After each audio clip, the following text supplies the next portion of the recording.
Hi, I'm Joachim for Statistics Globe, and in this video I'll explain how to print a data frame to the RStudio console without showing the row names. So in the video I'm going to show you an example, and this example is based on the data frame that we can create with lines 2 to 4 of the code.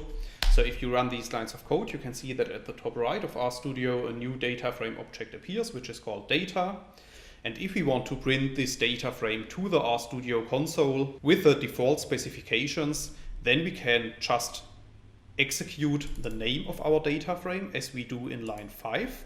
So if you run this line of code, you can see that our data frame is shown at the bottom in the RStudio console.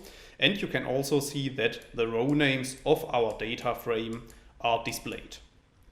So let's assume that we want to print our data frame to the RStudio console without row names. Then we can use the print function, as you can see in line 7 of the code. And within the print function, we need to specify the name of our data frame. So in this case, we have called our data frame data. Then we have to specify a comma. And then we have to specify that the row names argument should be equal to false.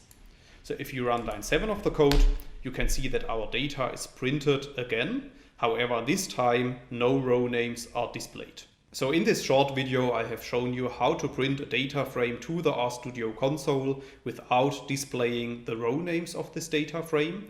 This can be very useful, for example, when your row names are very large and you want to inspect your data frame in the RStudio console. However, in case you want to learn more on this topic, you could check out my homepage, statisticsglobe.com, because on my homepage I have recently published a tutorial in which I'm explaining the content and the usage of this R programming code in some more detail, and I will put a link to this tutorial into the description of the video. If you have liked the video, I would be very happy if you leave me some positive feedback in the comments, and make sure to subscribe to my YouTube channel to get notifications in future when I'm releasing new videos to the channel. That's it for this video. Thanks a lot. See you next time. Bye bye.